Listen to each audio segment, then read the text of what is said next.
during Fowler's yearly front office poll.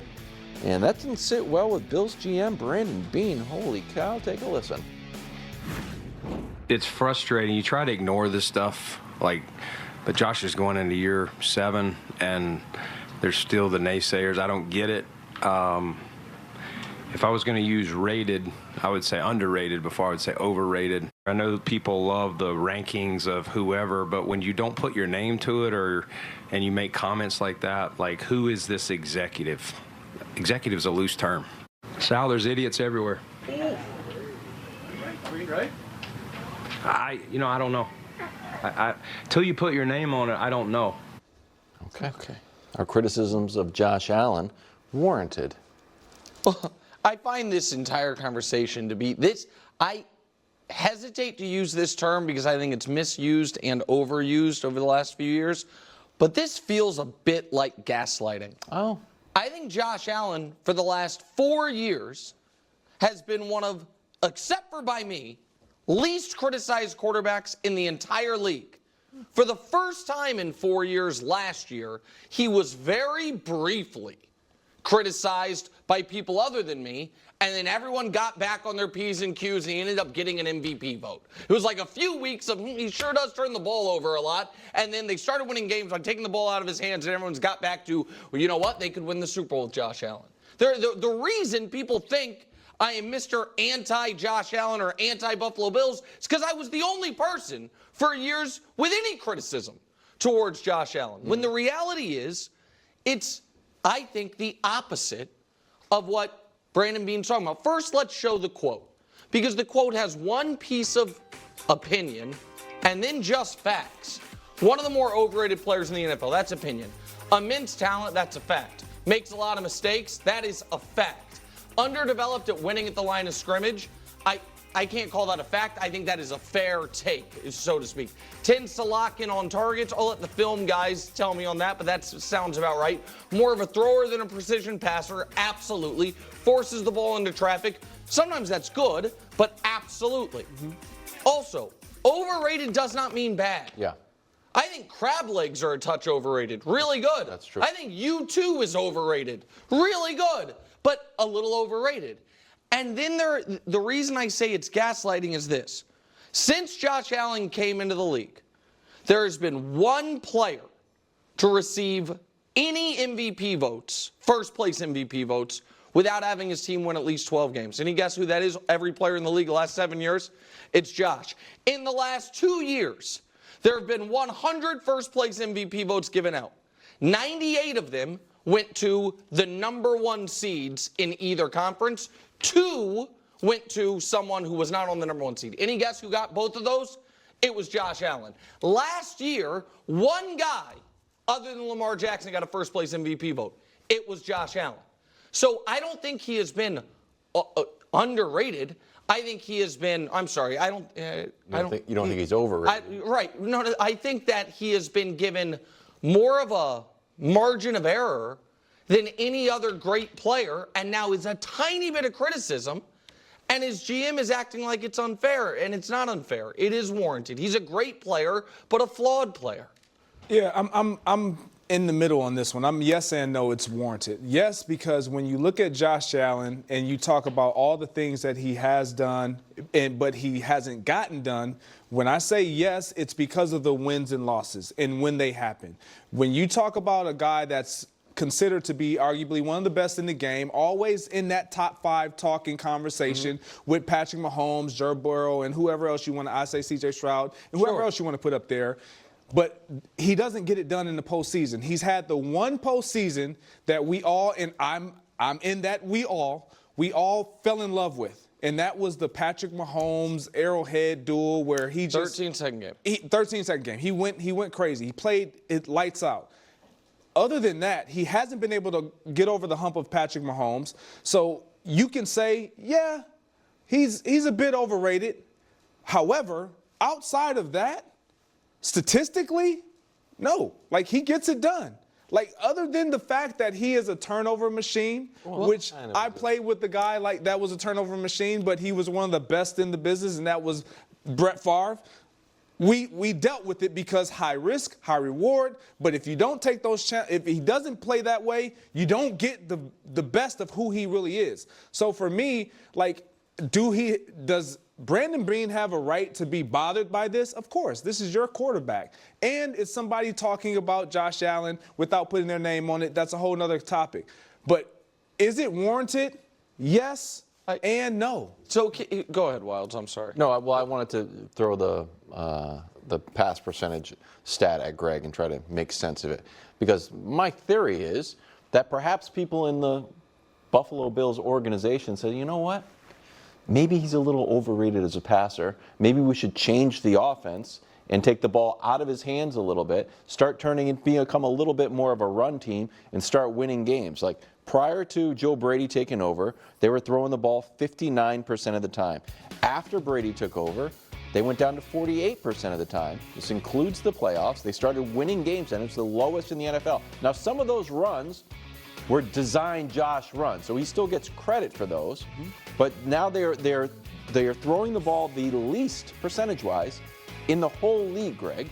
Doesn't that make you think that the offensive coordinator also thinks that Josh is a little bit overrated as a thrower? No, I think they were trying to taper back on his ability to give turnovers to the opponent. Yeah. So but in the same sense, like the way he plays is what makes him special. It's what makes him different. It's why we even consider him being top 5, top 7 quarterback every single year. Yep. And so, yes, they had to temper that and dial it back, because if they didn't, he was clearly going to harm them. It had been ailing them all season long. Once they did that, it changed the way they looked offensively. Now you have to pretty much in the quote panel that you put up there where it was talking about at the line of scrimmage, is he a thrower or precision or what his decision-making skills are like at the line of scrimmage. That's what changed when you did that. Now it's like, okay, I have a great running play. I have a great running team now. Let's lean on that. I don't have to do all things and be hero. So I think that's right. But I also think that Josh Allen, as a consistent passer, is one of the more overrated ideas in the league. The numbers are what the numbers are. And so here is where he has been in passer rating in his career. His third year was his best season. It was the year they actually made a conference championship game. They won 13 games. They got blown out by the Chiefs, but that was a Chiefs team that was defending champs at full strength, still with Tyreek. They were young. Since then, 16th, 8th, 16th. And I've shown this graphic multiple times. People get mad. They're like, passer rating. That's okay. Let's just do all the passing stats since that great season. That great season, he was just throwing the ball top 5 without a doubt, which is then when you add the running, that's how you become top 2, top 3. Since then, this is 3 years. 23rd in completion percentage, 15th in touchdown interception, dead middle in passer rating. That's a real sample. And when I say I think that there is a double standard, I bet I can prove it to the audience right now with a little quiz for the audience. Play along at home. Guess in the playoff game, the last game Josh Allen just played, what everyone now knows is the missed field goal game, because we're going to pretend that a tie game with 2 minutes left, with giving the ball back to Patrick Mahomes, is a guaranteed win, but that's fine. We can all pretend that. How did Josh Allen do in that game throwing the football? What do you think? Do you think he had 300 yards? Do you think he had 250 yards? Do you think he had a good... Because here are the numbers. In that game, Josh Allen threw for 186 yards. Yeah. In that game, Josh Allen averaged less than 5 yards per attempt. In that game, Josh Allen had 0 completions of greater than 15 yards. And there's been a home game against your arch rival. You have one of your least productive passing games of the year. And was that any type of narrative afterwards? Was that on? No, it wasn't. He, on the opening drive of the game, and the reason I push back on the running stuff a bit is this. Josh Allen's running is a bit of trick or treat. Everyone knows you can get banged up, but also in that playoff game, the very first time he took off and ran, he did this. a insane and illegal play that they got away with because that was a forward pass, but a wild thing to do on the first drive of a playoff game.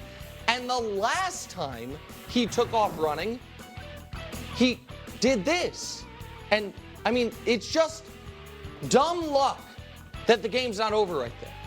And so there's the injury risk. You're not always cutting down on the mistakes there. And so with all that said, I think he's clearly one of the 5 best quarterbacks in the league. But to act like any criticism is unfair. He's one of the least criticized players in football. All right, odds to win the AFC. The champs are at 1. The Ravens are at 2. Buffalo tied with Cincinnati, and then the Texans coming in at the 5 spot. Greg, do you think the Bills are a legit threat to win the AFC? Here's where I'm completely opposite of this. I don't think that they are a legit threat to win the AFC, simply because when I look at their roster and when I know their quarterback, although he is elite, he has still shown signs to where he doesn't rise to the occasion and deal the way that he needs to when it's all on him. When we say Josh Allen, go get it done, do we absolutely believe the game you think of is the game you referenced? Absolutely. The game they ended up losing. Absolutely. That one, which is not his fault, but it is just one. And so for me, I just look at their roster in previous years, and I feel like they were better suited, especially offensively, to make a run versus what they have now this year, a younger team, unproven guys, and you're saying our quarterback, he's an elite guy, put it all on his shoulders. Can he do it? That's to be found out. We don't know. And so for me, I don't think that they're a threat to win the AFC. See, so this is where, and we're going to do it in about an hour. We're going to do, like we teased at the top, a Super Bowl bubble thing, and you'll see I have a bias in it. And it's a bias towards the quarterbacks I believe in. Even if they haven't proven it yet, the guys who I believe are A-plus talents, I think those teams are always alive. So, of course, the Bills are alive. Because at some point, he should corral all of it. That's what is, and I understand some of the audience might be confused by me having this take. I am not putting a ceiling on what Josh Allen ultimately will be. I'm just trying to be honest about what he has been up to this point. But we have seen stretches of football where it's like, oh yeah, that guy can absolutely terrify you and win a championship.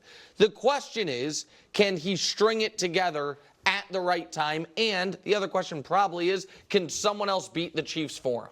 Because I don't think they can beat Kansas City in a game that matters. I think that the best chance they had, they didn't get it done, and now there's a real psychological thing happening, which is why I showed that first play, which people think that's an odd criticism.